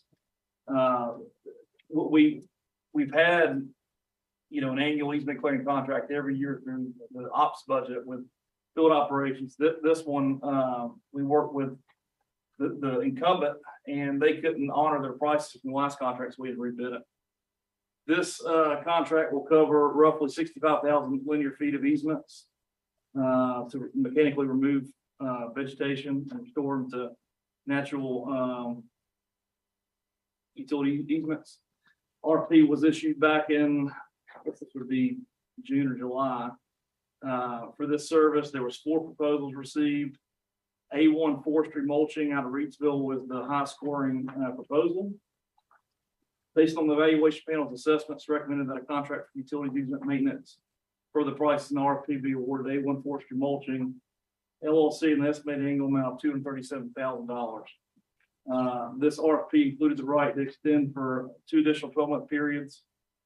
Both parties agree for a total potential estimated contract value of $711,000. Is this including the kind of spraying? This does not include spraying. What we actually removed spraying from this contract because what we found, we've had difficulty trying to find vendors with really any project, but this one in particular. We found that clearing and spraying are 2 different things. So we removed the spraying and focused squarely on clearing with this one. Did the original contract, our current contractor, was he one of the 4 bidders? No. He had more time, but he just couldn't. There was some additional time left on his contract we could extend, but he just said, I can't go for that price. Oh, that's correct. Kenny, do you I recall? thought we adjusted his prices, Mike, for cost. What? Each year when you renew one that you can extend like that, I thought y'all adjusted it based on Yeah. If the CPI is in there, we do, but I don't know. I'm assuming because diesel fuel was going up and he just couldn't honor those prices, and I think it was mutually I know, he's agreeable to rebid it. Mike, I just had one more question about 14. Has the town of Lewisville approved this, or are they gonna do that after? They're gonna do it afterwards, but their staff, their interim town manager and attorney are in agreement with the terms, and so once the utility commission approves this, then they'll take it to their board for approval. And I believe they were gonna do it in October, right? Okay, so we approve it and then they'll go to their board for approval. Yeah. So the town council hasn't voted on it yet. Correct. Okay. And then they'll execute it first. And then they'll send the executed documents to us to execute. We'll do the final execution of the actual agreement. But that's how that works. On that. And just to clarify what Tom said, I own no land in this area. Yeah. I bet you own land in the other part of Lewisville, so I do not need to confuse myself. On the record, I just. Very good. Item A, consideration of a resolution awarding a contract for gate valves. Bids were received July 27th, 2022 for purchase gate valves, term contract. This will be through August 31st of 2023. There were two sections in the bid. Section 1 covered various sizes of gate valves, anywhere between 4 and 12 inches in diameter. Section 2 included the fittings needed for valve replacement, like a cut and sleeve or something like that. Core and Main LP was the low bid for both sections at $71,887.59 for section 1, $57,642.76 for section 2. Therefore, it's recommended that contract be awarded to Core and Main, low bidder for section 1, 2, for a total amount of $129,530.29. Any questions on item 8? Item 9, consideration of a resolution authorizing acquisition of easement by deed or condemnation for the Phillips Creek Outfall Replacement Project Phase 1. This is Phillips Creek Sanitary Sewer Outfall was identified in the 2015 Wastewater Collection System Master Plan. It has reached its maximum capacity to be replaced with larger pipe. It has, like I said, it was identified in the master plan. It was also field verified as part of the CSIP program, where we went back. We added more meters, we CCTV'd the pipe, we cleaned it. Some of these large outfalls that we found, the pipe size is fine, but they, accumulated debris, so it struck down the available capacity. This one was not one of those. We cleaned it. It still, didn't meet the capacity requirement. In need of upsizing. When we say phase 1 of easement acquisition, we're, trying to get easements as quickly as we can. I think item 10 is the construction award for park construction. So this is for 14 easements totaling $37,725. Like, in your picture that you showed, I think, all of the property. I'm assuming you're not acquiring all of this property, you're just acquiring the easement. That's the individual. Correct, yeah. Property. Okay. Yeah, it's easier to, Absolutely. yeah, it'd be nice. But no, it's easier just to highlight the entire parcel from GIS perspective than draw in every easement. Okay. Are these, so we're gonna approve, say we approve this and it goes out to these, a letter goes to these homeowners. Correct. Property owners. Yeah, as soon as you all approve this, Travis and his staff will reach out and start making offers. So at this point, they're not really sure about any of this. Right. We did have a public meeting. Oh, we did, so that they would, okay. Well, let me back up. We've met with property owners, our CIP staff, and we've had community meetings. They're not aware of the easement amount yet. They know a project's coming. They know we're gonna be in touch. That we have to get your approval before we reach out and do that. So the community, have they seen this map? You were at the community meeting. I'm assuming that we showed a map. The engineers, it was engineers and the engineers had big maps out on the tables and on display showing them, and people who came. They could see their property and see where it ran. Right. Okay. I've been through dozens of these community meetings. These are usually easier. There are two gravity sewer lines through here. There's one on either side of the creek, and we're gonna consolidate that into one bigger line. It's half to maintain, plus it removes the obstruction on their property. The harder ones is when we add the infrastructure on a new piece of land that doesn't have anything. Those are much more difficult conversations to have. I got Okay, item 10 is the construction award for that same project.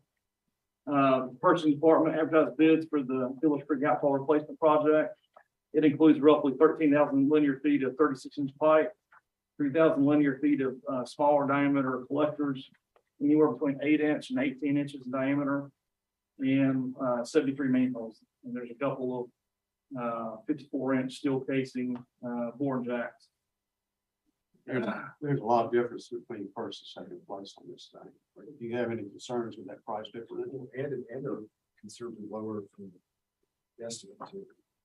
No, I know that question was going to get asked. We've dealt with park construction several times over the years on large diameter gravity outfalls. In fact, they done Southport 1, which is immediately downstream, north of the or upstream of the Muddy Creek plant. They've done the Southport 3 project 2 years ago. They've also done South Mill Creek. They do great work. We feel very confident, in their abilities. And I don't recall, but has their bid winning margin in the past been typical of this? Or? I can't remember, but I know that they have the equipment and the knowledge and expertise to do this type of work. You have confidence. Yeah. Now, I will say that out of that list, there's 2 or 3 I've never even heard of. But it did come in, several $1 million under the engineer's estimate. And obviously, $5 million under the next bid. But I think with our experience with them, our recent experience, we feel comfortable moving forward. So that, talk to me a bit about the 2 lines that are out there. What's out So there's for some reason, in the past, there's a north Phillips Creek line, there's a south Phillips Creek line. They're about the same size. They're probably 16 to 20 inch diameter, but there's one on either side of the creek. So I can't remember exactly what feeds what, but instead of having one line on one side of the creek and crossing over, it just. So you think they're two 18s? I can't remember exactly how large they are, but they're roughly 16, 18 inch diameter. We're going to consolidate. We're doing a single 36. Is that going? The volume would be much larger.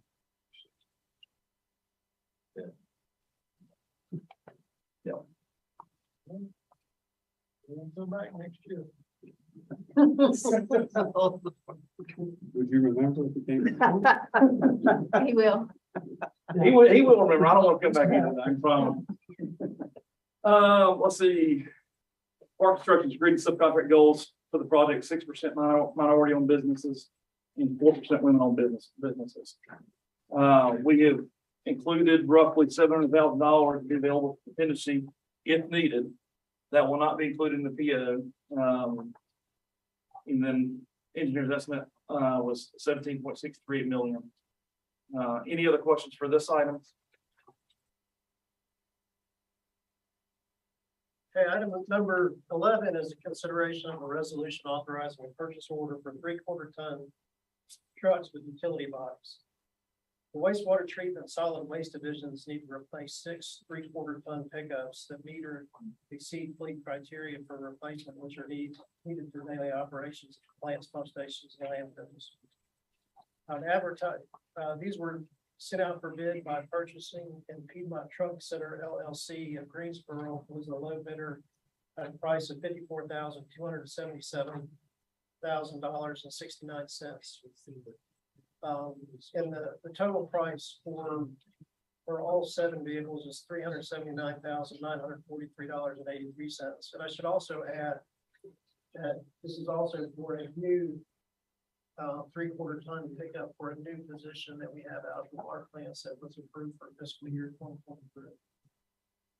This purchase will be financed through the city's internal leasing program, and funding for the lease payments is available for year 2022-23 budget. Do you have any questions regarding item 11?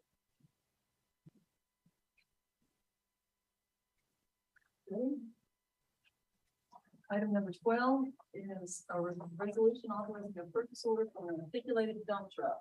It's an off-road dump. Here's a picture of the one we're replacing. That's a John Deere 400D. So we're recommending that we purchase this through the North Carolina Sheriff's Association, which is a cooperative purchasing group. And they have a Bell 445E articulated dump, which is equivalent to this truck in capacity, for $632,818. That includes a premier warranty, 7 years, 2,000 hour extra warranty, because very few, the warranties are minimal with these new trucks.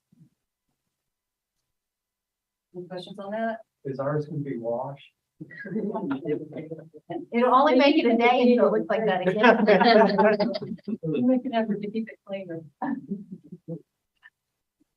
Item number 13 is also equipment replacement through a cooperative purchasing group. It's a resolution authorizing a purchase order for a small dozer. This is the D6 that is to be replaced.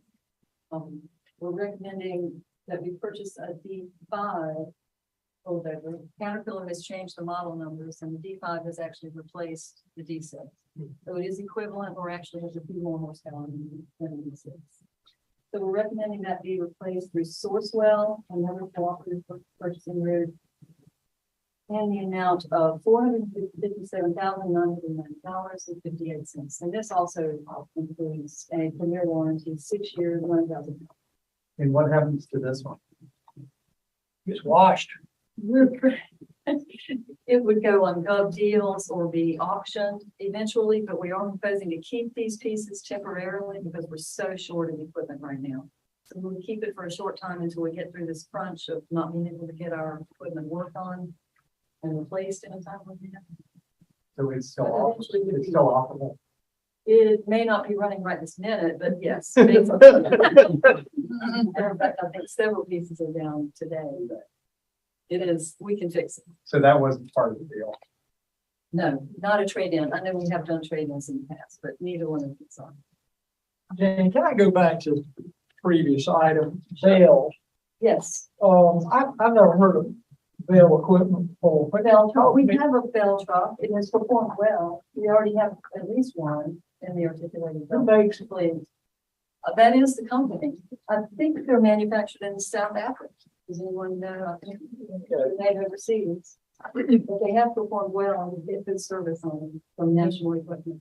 Well, I didn't know from a maintenance standpoint, parts a problem or, Parts are a problem with everything now, even Caterpillar. I mean, and John getting Deere. stuff period is, I know, a problem. I'm saying that sometimes from a maintenance standpoint, you don't want to stock stuff just for one type of unit. And I've got to have a whole half a vehicle sitting here on the shelf waiting to fix parts. But one, whereas if I had 10 cats, I would only have to have 2 parts. That is true. That's very true. Most of our equipment, our maintenance is outsourced, and it's not like we're keeping the inventory. So who sells, somebody in local dealer? National Equipment Dealers, they're out of Lexington. Okay.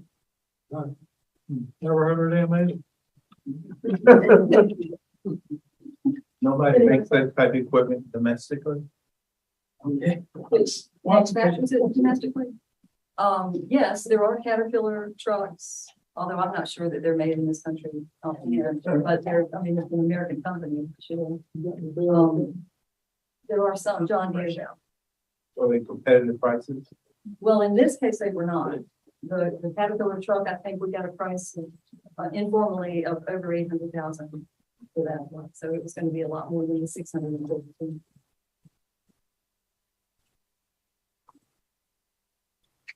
We've already covered 14, so the last item is 15, and this is an amendment to the ancillary intergovernmental water services agreement with Stokes County Water and Sewer Authority.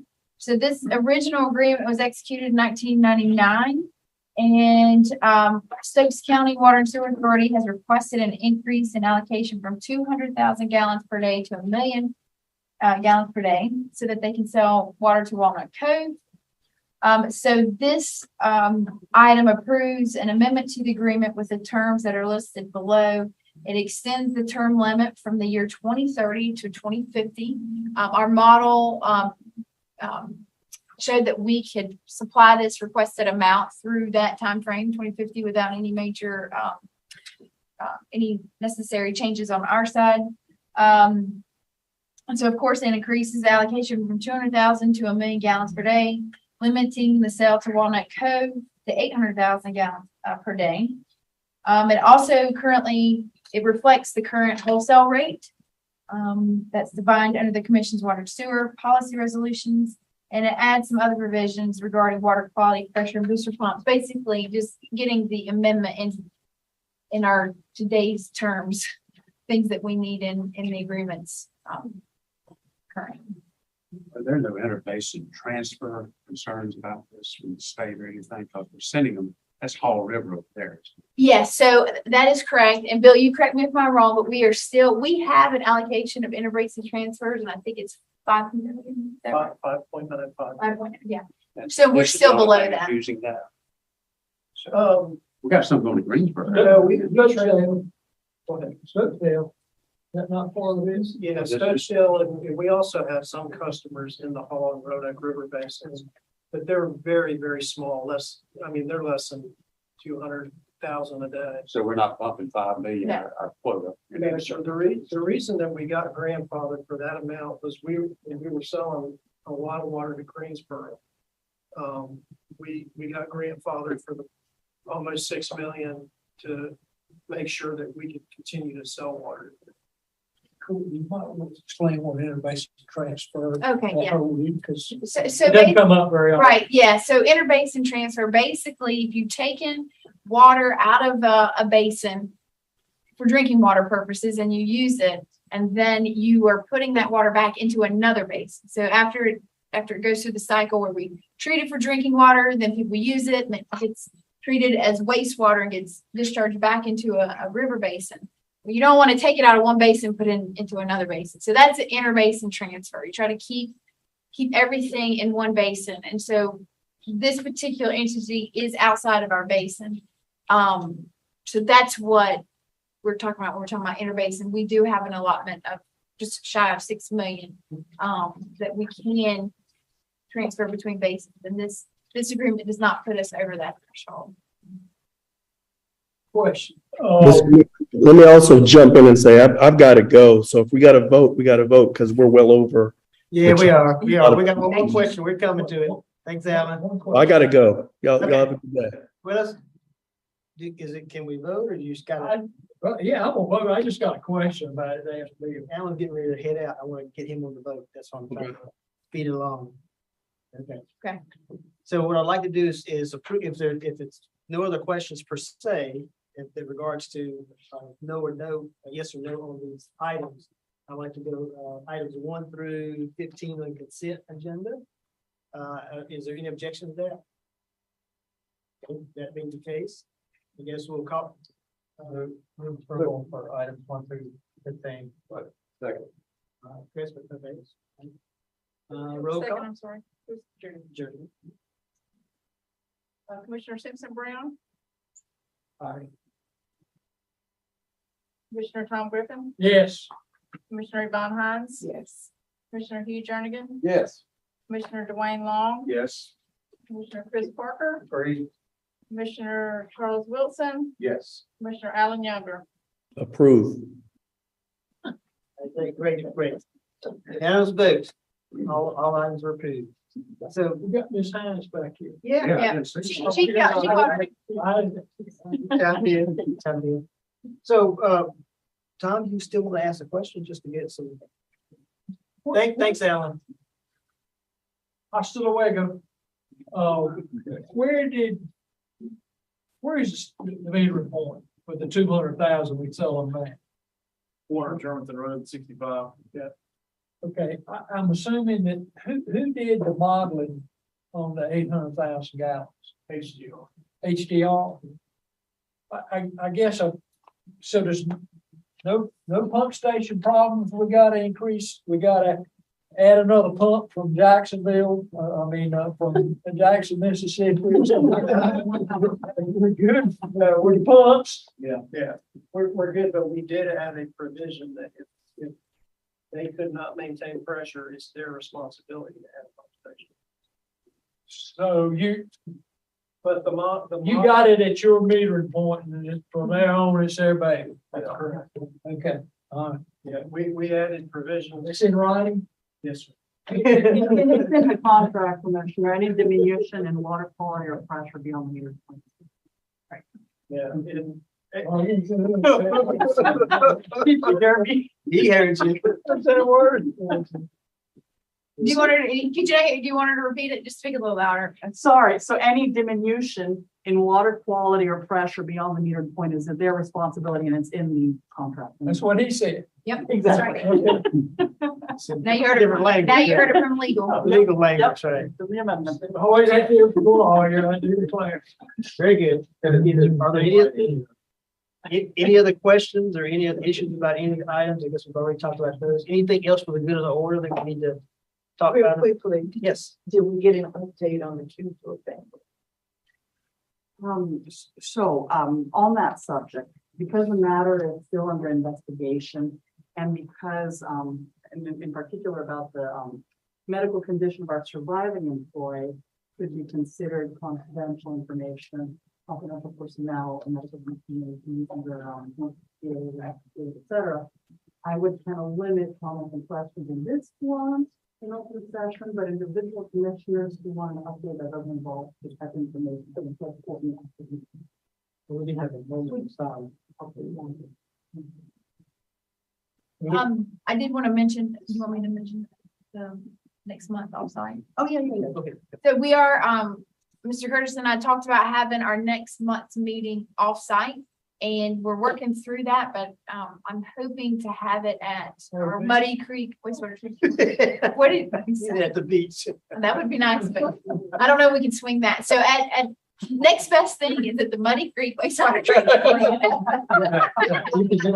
Some sand out. Stand out there in the sand basin. I'm scared, I'm saying.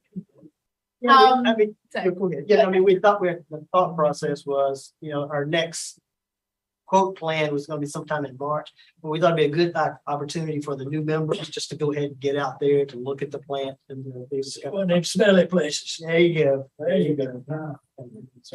So more information on that, exact location, address, time, and all that. I mean, it'll be similar to this time, but I'll give you more details when we get closer.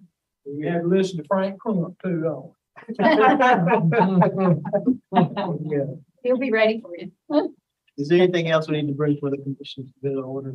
If not, I'll receive a motion for adjournment. Who will adjourn? Second, by Commissioner Long. You got that? We're adjourned. Oh, we need a roll call. Roll call. Warriors ready to roll, roll, you know that. Commissioner Tom Griffin, Yes. Commissioner Yvonne Hines, Yes. Commissioner Hugh Jernigan, Yes. Commissioner Dwayne Long, Yes. Commissioner Chris Parker, Yeah. Commissioner Charles Wilson. Yes.